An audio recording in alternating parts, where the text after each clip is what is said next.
Good morning students. आप सभी विद्यार्थियों का government.vlogs यूट्यूब चैनल पर हार्दिक अभिनंदन।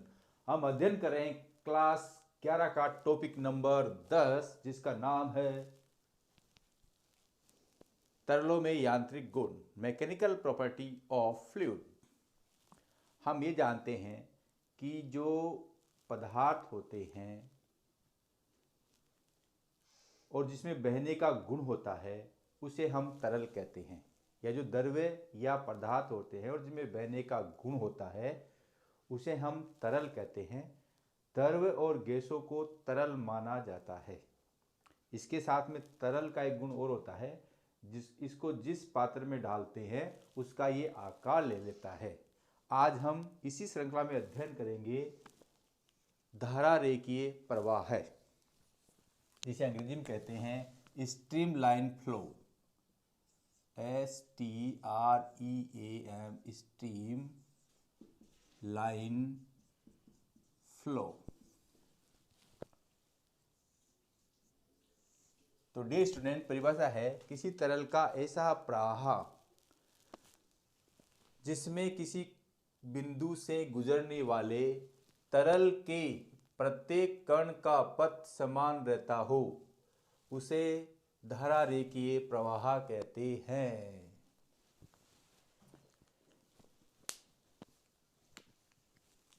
किसी तरल में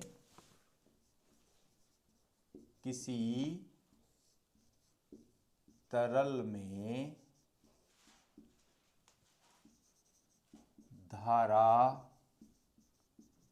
रेखीय प्रवाह के निम्न किसी तरल में धारा रेखीय प्रवाह के निम्न विशेषताएं होती हैं।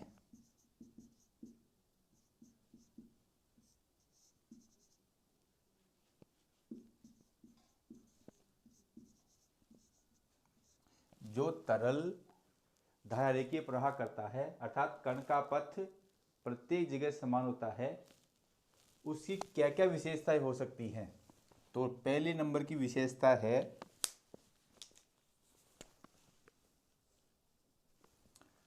धारा रेखीय प्रवाह सरल रेखा या वक्र के रूप में होता है। धारा रेखीय प्रवाह सरल रेखा स्ट्रेट लाइन या वक्र के रूप में होता है।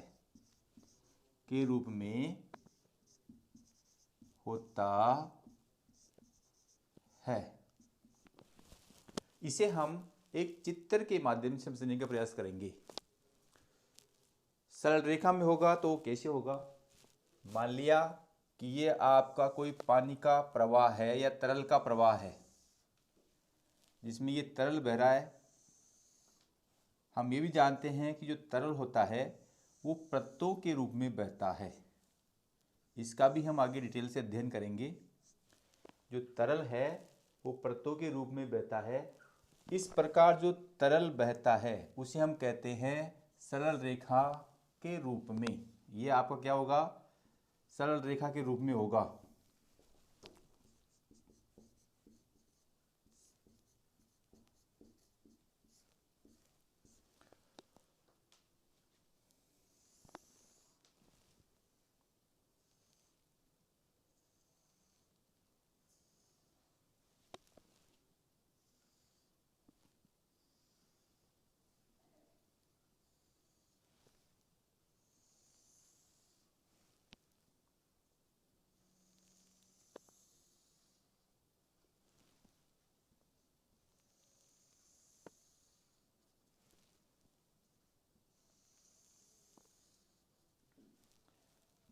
ये वाला जो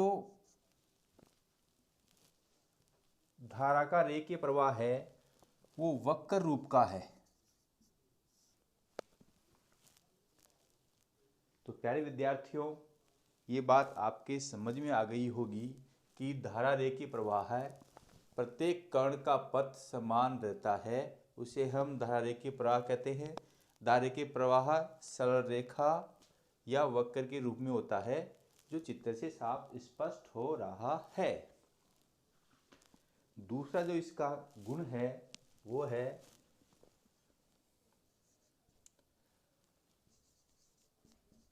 धारा रेखीय प्रवाह में कण का पथ,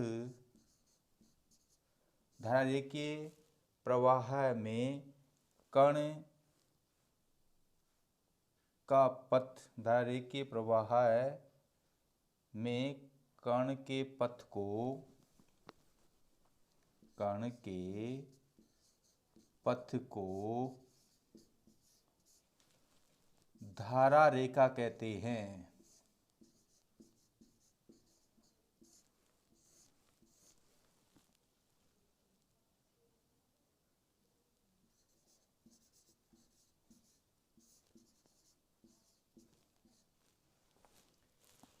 धारा रेखीय प्रवाह में कण के पथ को धारा रेखा कहते हैं।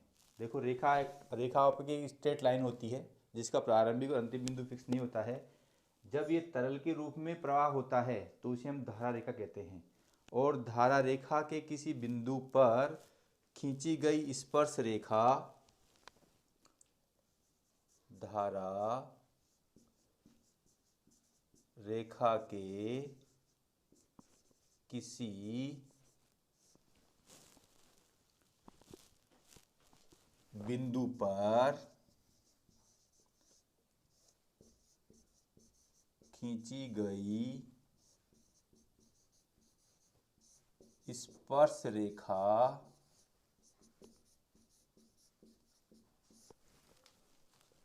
उस बिंदु पर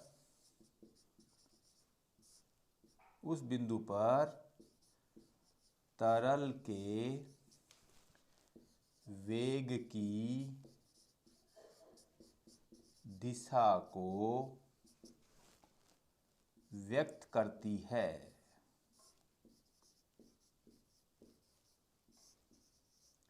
एक बार इस बात को पूरे सुनिए। धारा रेखा प्रवाह में कण के पथ को धारा रेखा कहते हैं। और धारा रेखा, ये मान लो आपकी धारा रेखा है, धारा रेखा के किसी बिंदु पर खींची गई स्पर्श रेखा, जैसे मान लो कि इस बिंदु पर मैं कोई स्पर्श रेखा खींचूंगा, इस बिंदु पर कोई स्पर्श रेखा खींचूंगा, तो धारा रेखा के प्रत्येक बिंदु पर खींची गई स्पर्श रेखा उस बिंदु पर तरल के वेग की दिशा को व्यक्त करती है। तरल के वेग की दिशा को व्यक्त करती है। तरल के वेग की दिशा को व्यक्त करती है। तो प्यारे विद्यार्थियों, ये बात आपके स्पष्ट हो गई होगी। अब आप इसका स्क्रीनशॉट ले सकते हैं। आशा करता हूं कि आपने इसका स्क्रीनशॉट ले लिया होगा।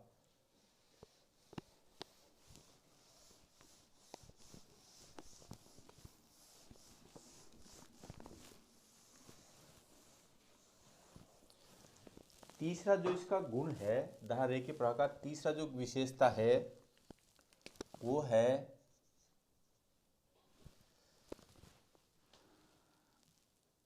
धारा रेखा के भिन्न भिन्न बिंदुओं पर तरल का वेग भिन्न भिन्न होता है। धारा रेखा के भिन्न भिन्न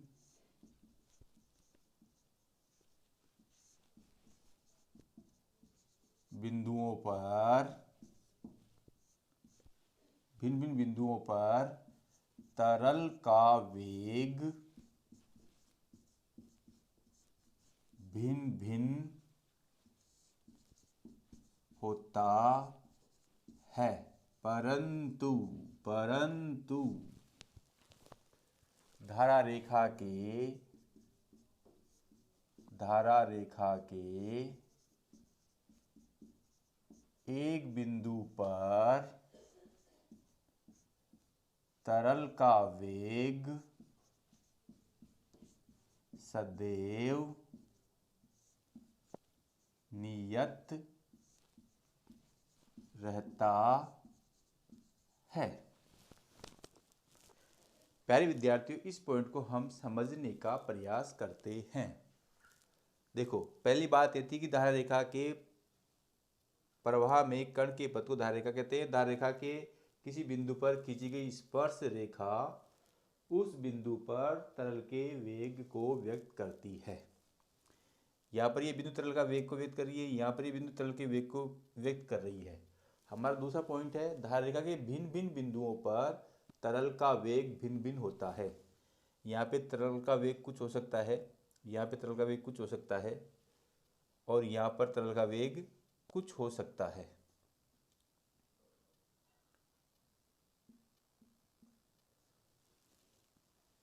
परंतु एक धारा रेखा के एक बिंदु पर तरल का वेग सदैव नियत रहता है। इस यदि ये एक बिंदु है, यहाँ पर तरल का वेग अलग अलग नहीं हो सकता है। इस बिंदु पर अलग अलग जो वेग है वही रहेगा, इस बिंदु पर भी जो वेग है वही रहेगा, अलग अलग नहीं हो सकता है। चौथा पॉइंट इसी तथ्य पर आधारित है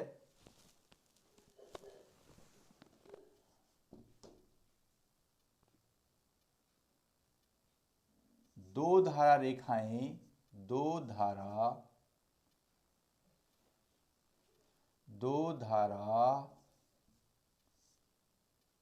धारा रेखाएं परस्पर प्रतिच्छेद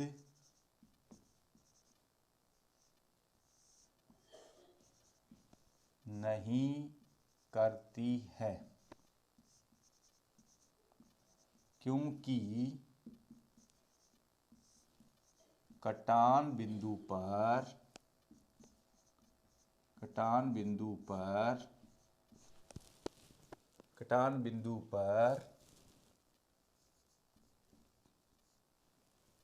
दो वेग होंगे। कटान बिंदु पर दो वेग होंगे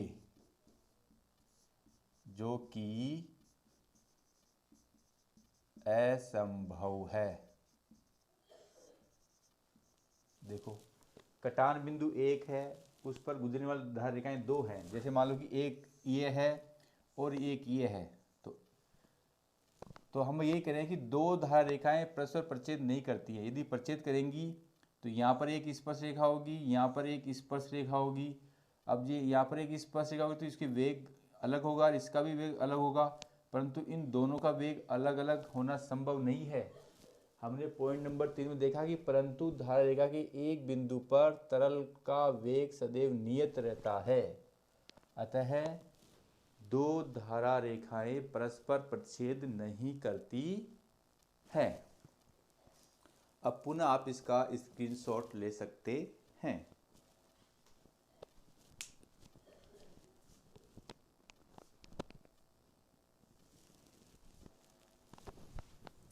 नेक्स्ट आपका है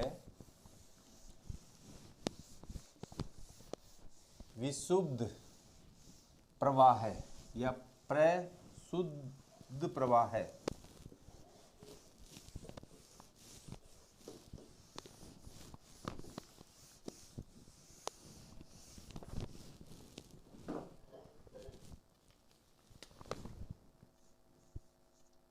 विशुद्ध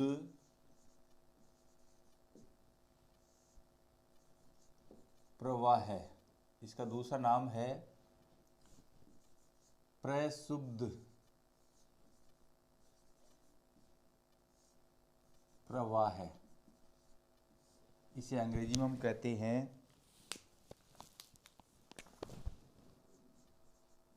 टर्बुलेंट।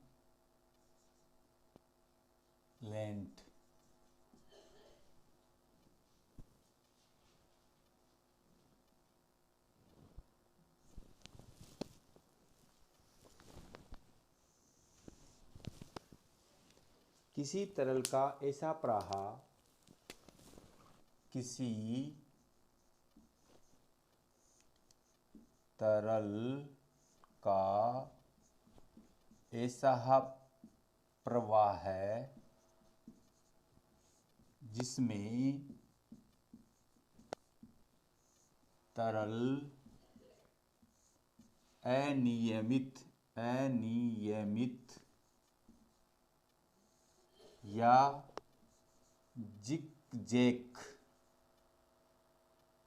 जिगजैग या टेढ़ी मेढ़ी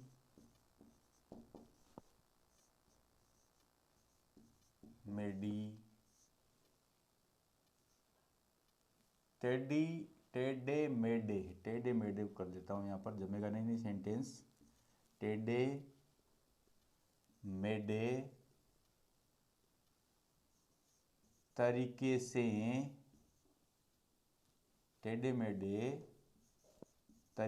से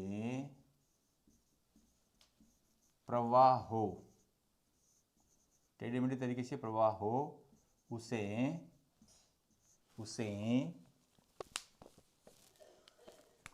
विशुद्ध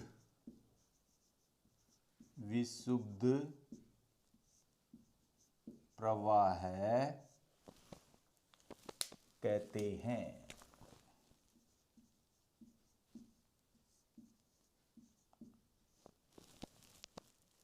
जैसे मान लो कि ये कोई जगह है, इसमें यूं गति कर रहा है, यूं गति कर रहा है, यूं गति कर रहा है, यूं गति कर रहा है, यूं गति कर रहा है, यूं गति कर रहा है, यूं गति कर रहा है, यूं गति कर रहा है, यूं गति कर रहा है। तो इस प्रकार की जो गति है,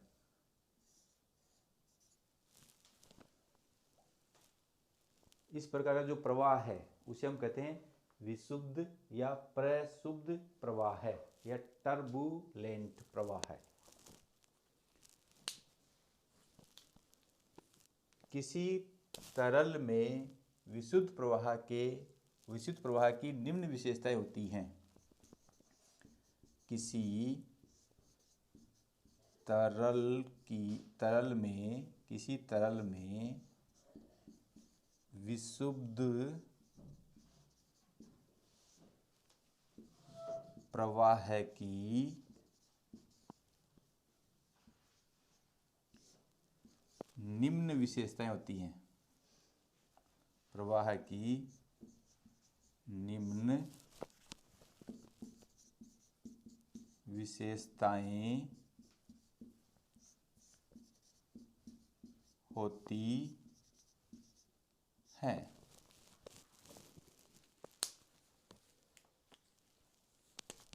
विशेषता नंबर 1, इसमें कणों की गति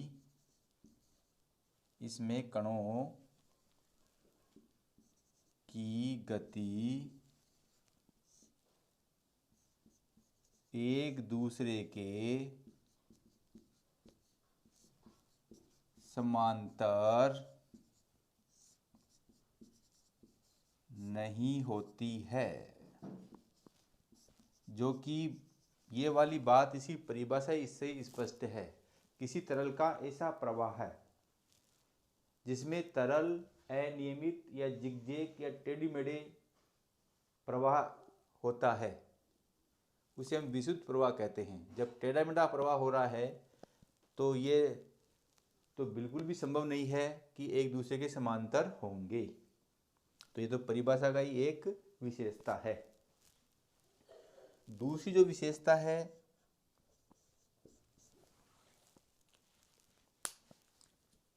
इसमें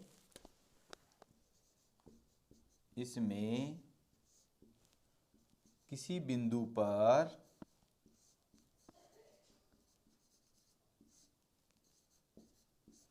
खींची गई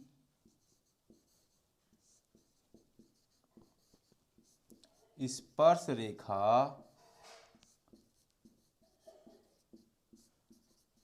उस बिंदु पर तरल के वेग की वेग की दिशा और वेग समय के साथ परिवर्तित होते हैं। तो प्यारे विद्यार्थियों, ये आपका विद्युत प्रवाह और उसकी विशेषताएं हैं। अब आप इसका स्क्रीनशॉट ले सकते हैं।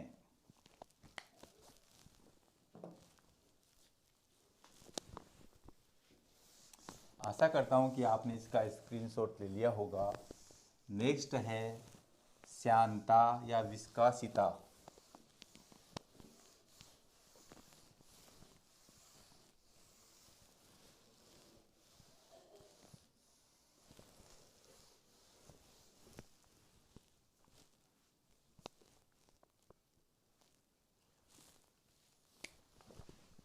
नेक्स्ट आपका है श्यानता या विस्कासिता।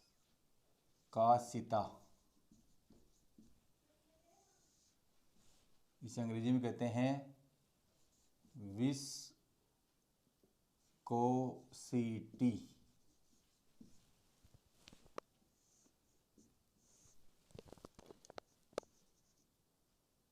किसी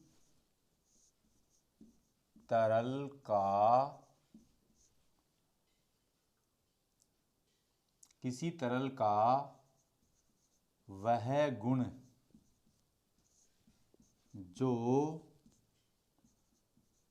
उनमें प्रवाह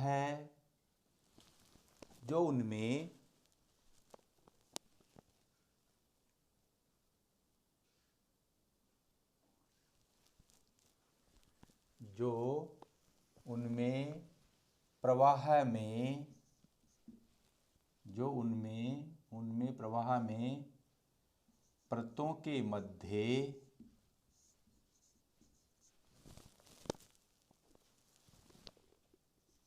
सापेक्षिक गति का विरोध करता है, श्यानता कहलाता है या विस्कोसिटी कहलाती है। श्यानता कहलाता है। ये बात हजम नहीं हुई होगी क्योंकि मैंने ये परिभाषा डायरेक्ट ली थी है। किसी तरल का वह गुण जो उनके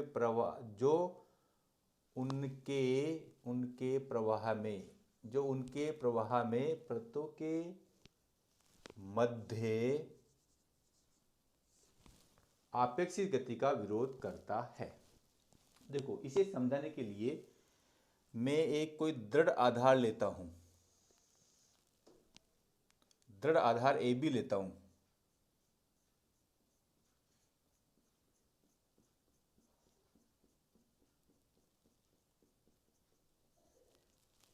ये मेरा कोई दृढ़ आधार है जिसका वेग 0 है या स्थिर है। ये अब मैं क्या करता हूं, यहां पर एक धारा रेखा के प्रवाह की कल्पना करता हूं जिसका वेग v1 है। यहां पर एक दूसरी की कल्पना करता हूं जिसका वेग v2 है। फिर एक तीसरी धारा की कल्पना करता हूं जिसका वेग v3 है। और फिर एक चौथी कल्पना करता हूं जिसका वेग v4 है। और एक पांचवी धारा रेखा की कल्पना करता हूं जिसका वेग v5 है। चित्र से ये साफ स्पष्ट है कि v1 वेग कम है, उसे ज़्यादा v2 है, फिर उसे ज़्यादा v3 है। तो मैं इसे कह सकता हूँ v1 less than v2 less than v3 less than v4 less than v5 less than ... जब किसी दृढ़ आधार AB के ऊपर धारारेखीय किसी तरल का धारारेखीय प्रवाह होता है तो ये जो पहला धारा रेखा का वेग कम है, फिर उससे ऊपर ज्यादा है, फिर ज्यादा है, ऊपर वाली का सबसे ज्यादा होता है। अब जो ऊपर धारा रेखा का प्रवाह हो रहा है वो नीचे वाली धारा रेखा के प्रवाह को अपने समान लाने का प्रयास करती है, और नीचे वाली धारा रेखा का प्रयास ये होता है कि ऊपर वाली धारा रेखा का वेग को कम किया जाए।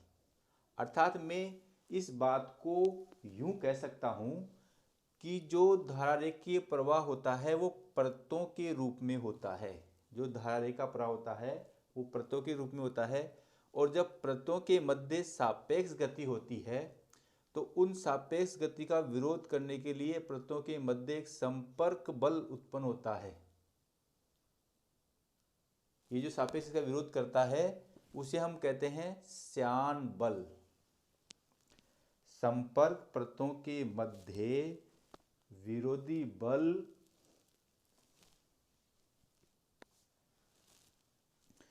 संपर्क परतों के मध्य, ये जो संपर्क परत हैं उनके मध्य गति का विरोध करने वाले संपर्क बल को हम श्यान बल कहते हैं, और इस गुण को हम श्यानता कहते हैं। तो मैं आशा करता हूं कि आपकी बात हजम हुई होगी। इसका जो पहला गुणधर्म है संपर्क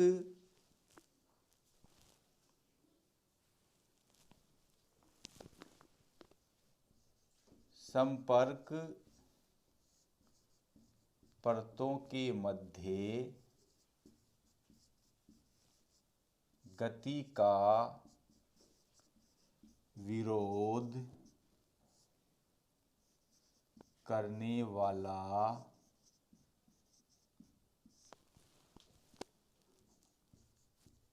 संपर्क बल श्यान बल कहलाता है।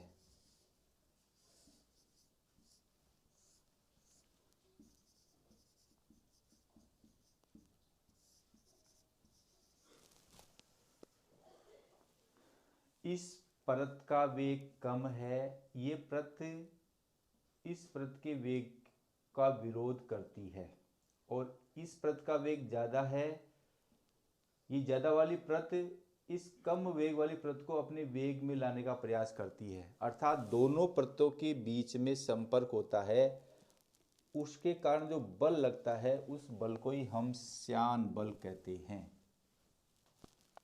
और इस गुण को हम क्या कहते हैं? श्यानता।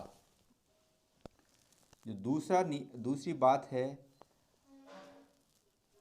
अब देखो ये परतों के मध्य जो संपर्क बल लगता है या तरलों के प्रवाह में जो संपर्क बल लगता है उसकी ठोसों में स्थिति क्या होगी, दरों में स्थिति क्या होगी और गैसों में स्थिति क्या होगी, उसका हम अध्ययन करते हैं। देखो आप ये भली भांति जानते हो कि ठोसों का घनत्व सर्वाधिक होता है, या उनके जो अंतर परमाणिक बल कण हैं वो आपस में ज़्यादा दृढ़ता से बंधे होते हैं। अतः ठोसों में प्रवाह न होने के कारण श्यान बल कार्य नहीं करता है। ठोसों के प्रवाह नहीं होने के कारण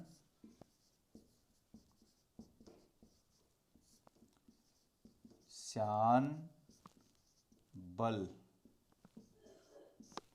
कार्य नहीं करता है, या ठोसों में श्यान बल नहीं पाया जाता है, या ठोसों में श्यानता नहीं पाई जाती है। ठोसों के प्रवाह नहीं होने के कारण श्यान बल कार्य नहीं करता है, या ठोसों में श्यानता नहीं पाई जाती है। दैट हम यूं भी याद रखते हैं। गैसों में श्यान बल बहुत कम पाया जाता है या बहुत कम कार्य करता है। अब ये बहुत कम कार्य करता है, वो भी कण के संवेग के स्थानांतरण करता है। कण के संवेग के स्थानांतरण की वजह से गैसों में शान बल बहुत कम कार्य करता है। मैं अपनी बात को पुनः रिपीट कर रहा हूं। कण के संवेग के स्थानांतरण के कारण गैसों में श्यान बल बहुत कम कार्य करता है। द्रव्यों में श्यान बल अणुओं के मध्य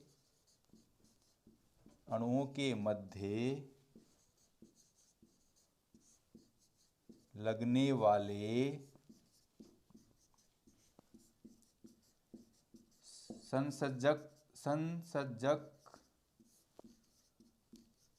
बल के कारण द्रव्यों में, यहाँ पे मैं वर्ड का गया, द्रव्यों में श्यान बल अणुओं के मध्य लगने वाले संसर्जक बल के कारण होता है।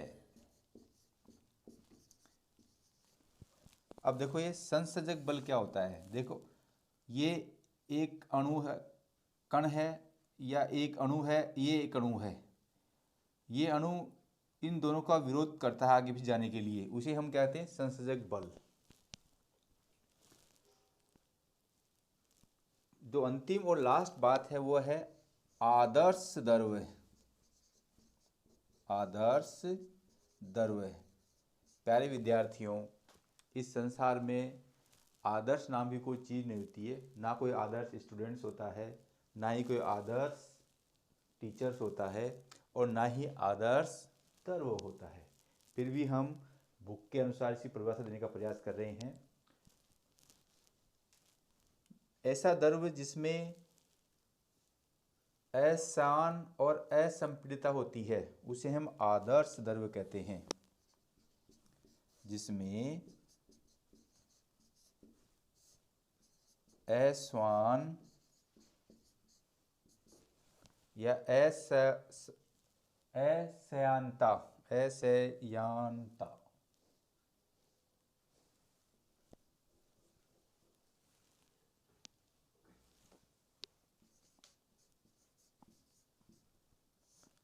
और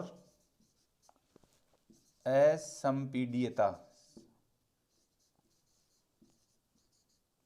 असंपीड्य, जिसमें असयांता और असंपीड्यता हो उसे आदर्श द्रव्य कहते हैं।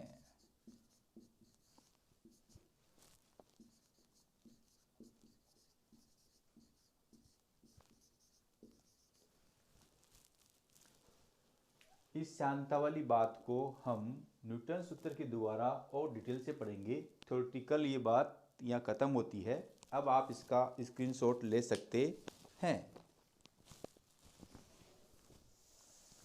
नेक्स्ट आपका आता है वेग प्रवणता और न्यूटन सूत्र।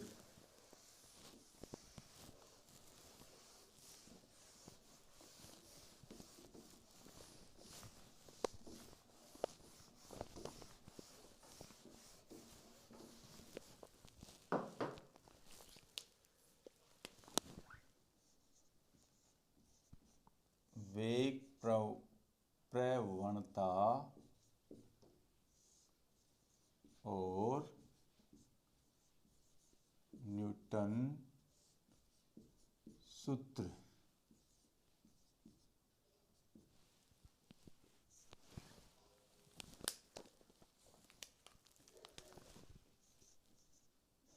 वेलोसिटी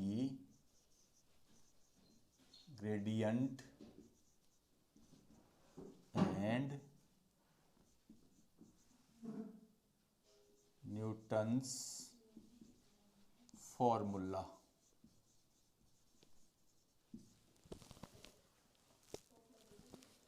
तो सबसे पहले हम देखेंगे वेग प्रवणता।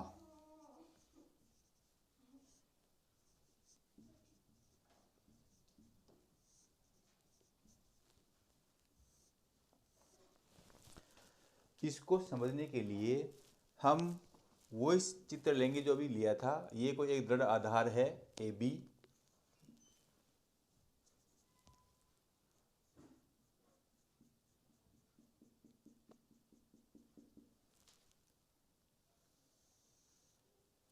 यहाँ तरल का रेखीय प्रवाह हो रहा है,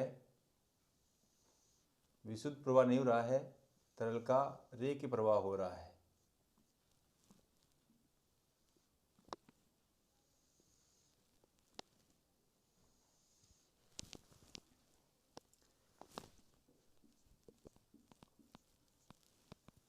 इस दृढ़ आधार से, ये जो दृढ़ आधार है जिसका वेग 0 है अर्थात ये स्थिर है, यहाँ पर इसका वेग v है जो इस दृढ़ आधार से x दूरी पर है।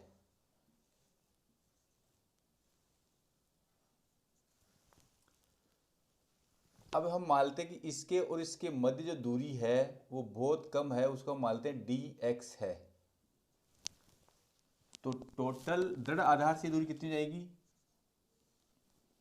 x plus dx।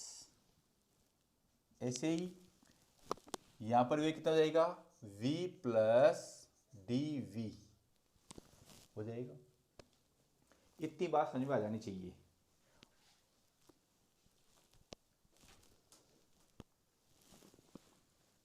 तो अभी इसी के आधार पर हम वेग प्रवणता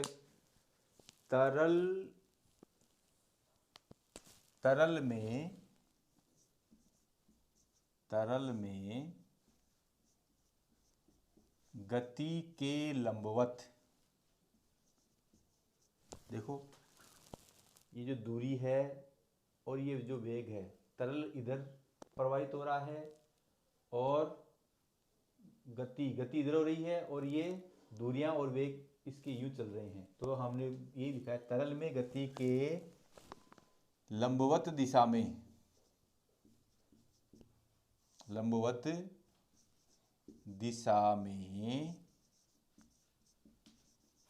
दूरी के साथ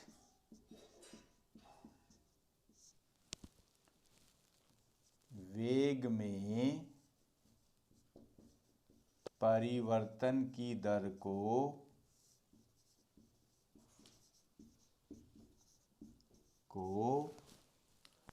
वेग प्रवणता कहते हैं। वेग प्रवणता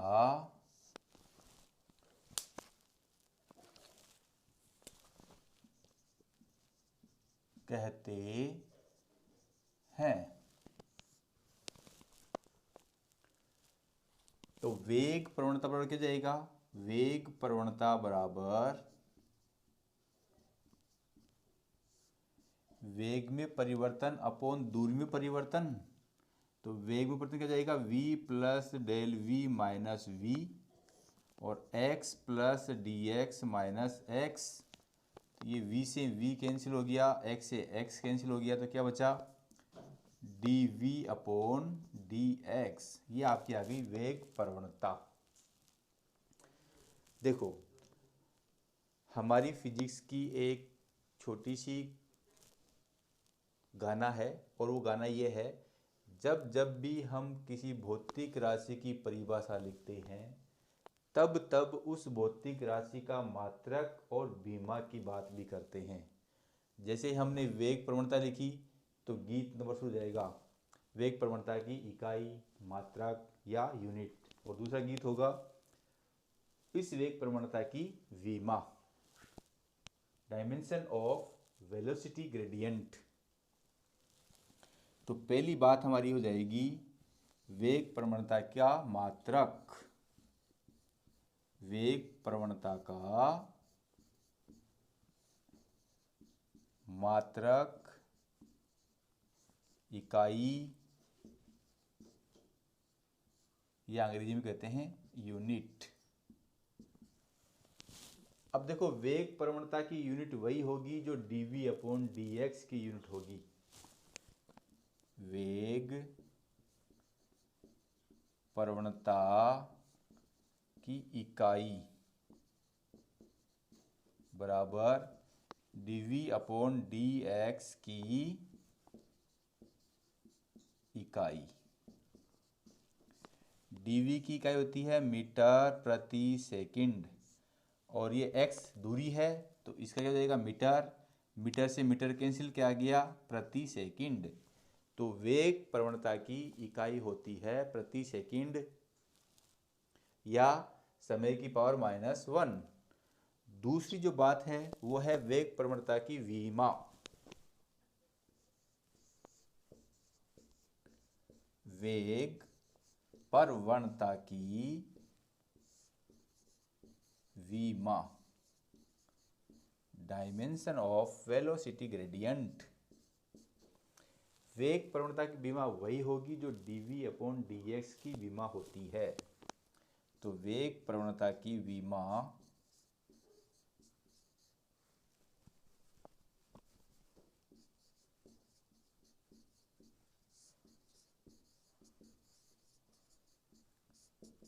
dv अपॉन dx की विमा, और वेग की विमा हम जानते हैं m0 l1 t-1, और दूरी विमा क्या होती है l1, l1 से l1 कट गया, m1 से m1 कट गया, तो क्या जाएगा m0 l0 t-1। ये आ गई वेग प्रवणता की विमा। अब आप इसका स्क्रीनशॉट ले सकते हैं।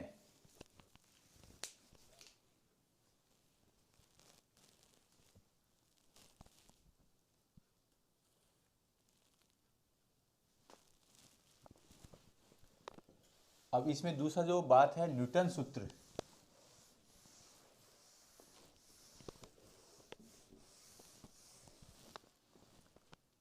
अब मैं इसको मिटा देता हूँ, केवल ये रख लेता हूँ न्यूटन फॉर्मूला।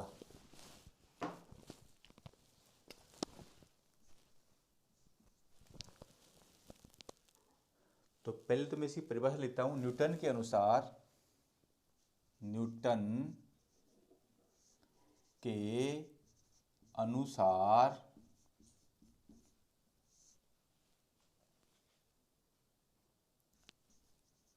किसी, देखो मैंने इसको इसलिए साफ नहीं किया कि क्योंकि मेरे ये काम में आएगा।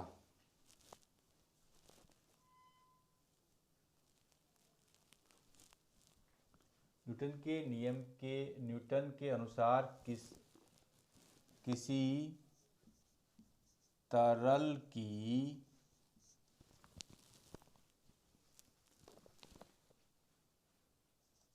परतों के मध्य लगने, देखो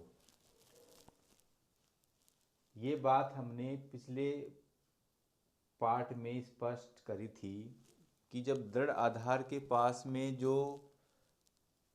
तरल की परत बहती है उसका वेग कम होता है, उससे ऊपर वाली का ज़्यादा होता है, फिर उससे ऊपर वाली ज़्यादा होता है, जो सबसे ऊपर होती है उसका ज़्यादा होता है। जब तरल की इन परतों के बीच में सापेक्ष गति होती है तो उस सापेक्ष गति का विरोध या उन संपर्क सतहों का जो विरोध करता है उसे हम श्यान बल कहते हैं। और न्यूटन भाई साहब ने यही कहा है, न्यूटन के अनुसार किसी तरल की परतों के मध्य लगने वाला श्यान बल, लगने वाला श्यान बल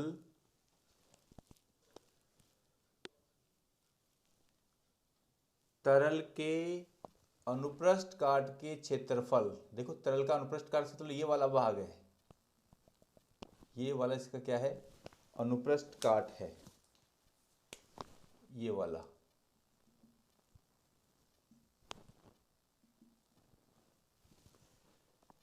लगने वाला श्यान बल तरल के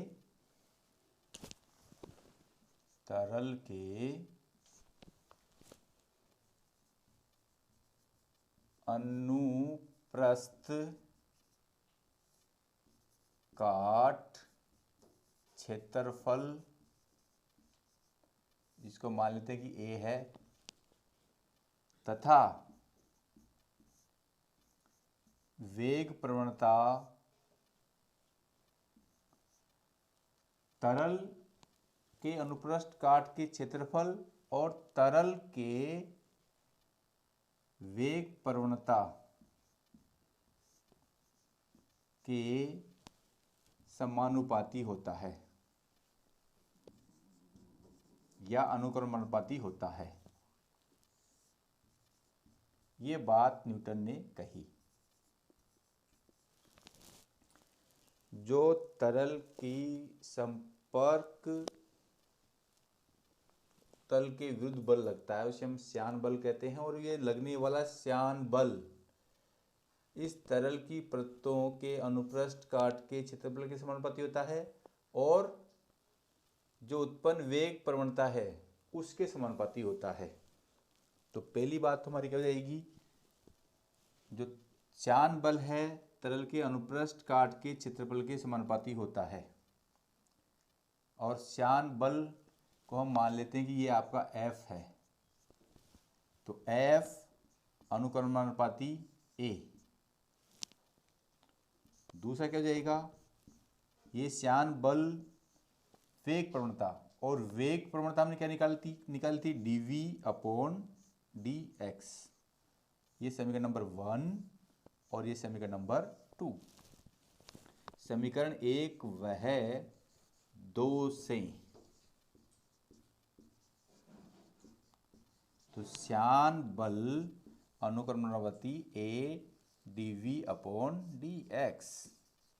और फिजिक्स में हम जानते हैं जब भी समानुपाती चिन्ह आता है तो उसके बराबर चिन्ह में तोड़ने के लिए एक समानुपाती नियतांक से गुणा करते हैं, और यहाँ पर वो समानुपाती नियतांक है नीटा। तो F बराबर हो जाएगा नीटा A dV/dx, या माइनस और आएगा। देखो ये माइनस चिन्ह यानी कि ऋणात्मक चिन्ह ये प्रदर्शित करता है कि जो श्यान बल है वो तरल के प्रवाह के विपरीत दिशा में लगता है। यहाँ ऋणात्मक चिन्ह, मैं इस बात को लिख देता हूँ, ये हो गया आपका समीकरण नंबर 3।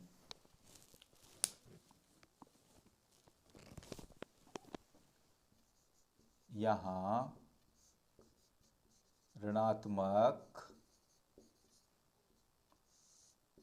चिन्ह यह प्रदर्शित करता है कि श्यान बल तरल प्रवाह के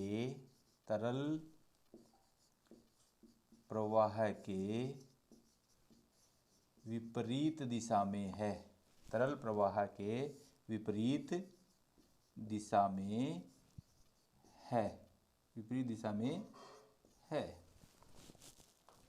तो माइनस चिन्ह का मतलब केवल इतना सा ही है कि जो लगने वाला परतों के मध्य लगने वाला श्यान बल तरल के प्रवाह के विपरीत दिशा में है। यह नीटा एक समानुपाती, जहां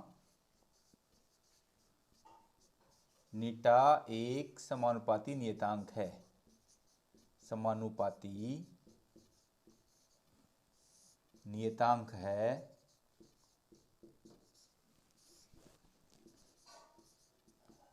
जिसे श्यानता गुणांक कहते हैं,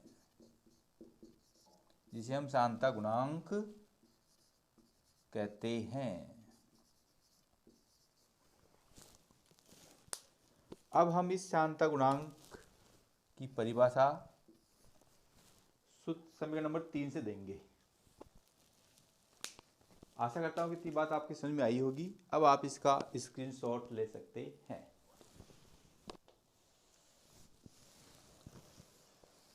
अब हमारे केवल और केवल समीकरण 3 काम में आएगा और कोई सा भी काम में नहीं आएगा। अब हमें जो नीटा है ये श्यानता गुणांक है। अब श्यानता गुणांक निकालेंगे तो नीटा बराबर, या समीकरण 3 से माना ए बराबर 1 मीटर स्क्वायर तथा dv अपॉन dx बराबर 1 प्रति सेकंड है, तो समीकरण 3 से F बराबर माइनस नीटा, ये आपको 1 हो गया, ये भी 1 हो गया, 1 × 1 1 हो जाएगा, तो ये नीटा है। अब हम क्या करते हैं, इसका परिमाण लेते हैं। परिमाण लेंगे तो ये माइनस चिन्ह नहीं आएगा।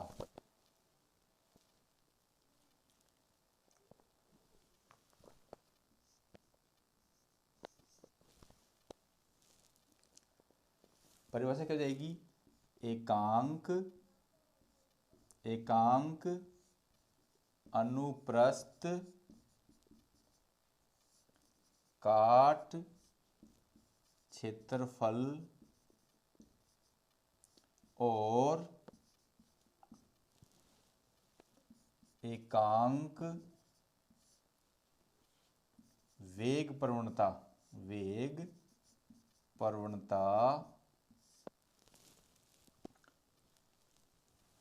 वाले तरल पर लगने वाला श्यान बल ही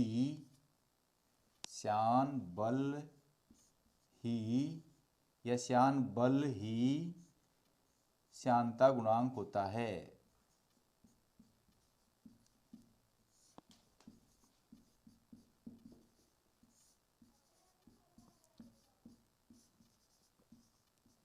श्यान बल ही क्या होता है, श्यानता गुणांक होता है।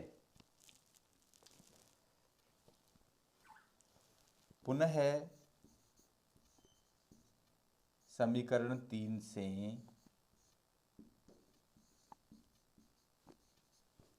नीटा बराबर F अपॉन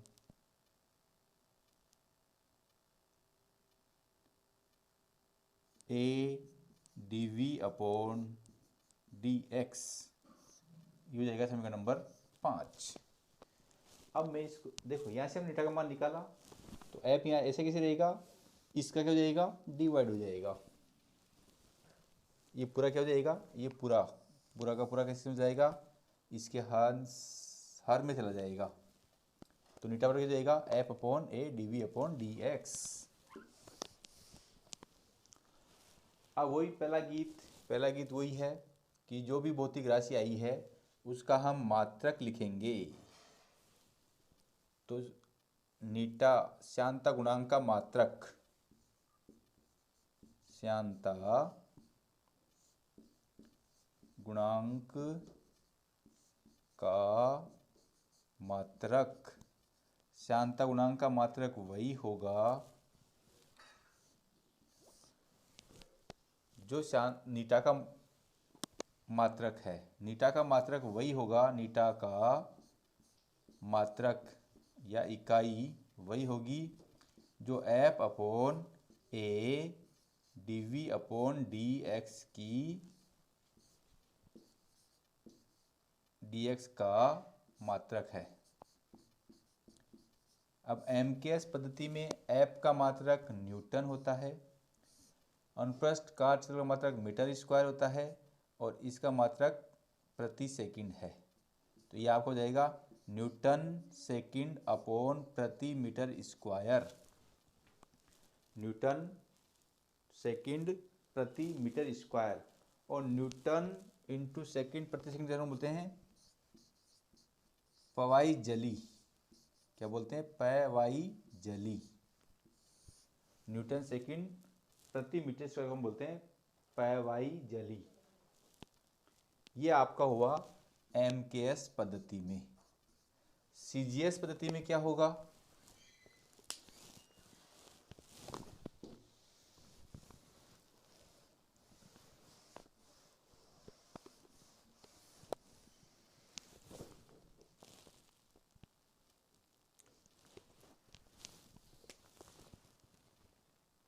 देखो 1 पवाई जली बराबर होता है newton second upon metre square. Newton को हम सीजीएस में डाइन बोलते हैं। समय दोनों में ही, एमकेएस और सीजीएस में समय ही होता है, और ये मीटर क्या हो जाएगा, centimetre square. Newton dyne into second प्रति सेंटीमीटर से बोलते हैं पवाइज, पवाइज। अब देखो एक पवाइज जली में कितने पवाइज होंगे, ये बात हम यहाँ से स्पष्ट कर सकते हैं, क्योंकि 1 न्यूटन में 10⁵ डाइन होते हैं।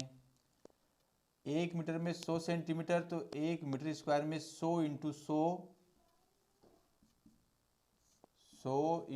100 वर्ग सेंटीमीटर। अब देखो यहाँ 4 है और यहाँ 4 है, तो 10⁵ माइनस 4, तो 10 पॉइज, ये आपका रिलेशन आ गया एमकेएस और सीजीएस में। तो 1 पवाई जली बराबर 10 पवाइज होता है, 1 पवाई जली बराबर 10 पवाइज होता है। अब एक बात इसमें और बची है, श्यानता गुणांक का मात्रक।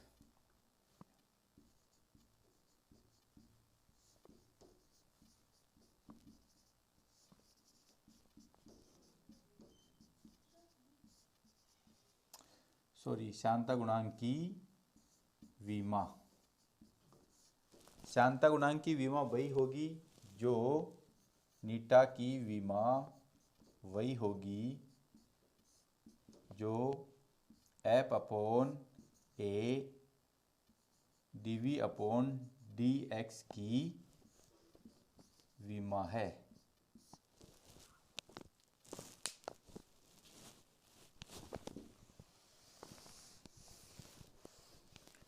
एफ की विमा क्या होती है, हम ये जानते हैं। एफ की जो विमा होती है m1 l1 t-2।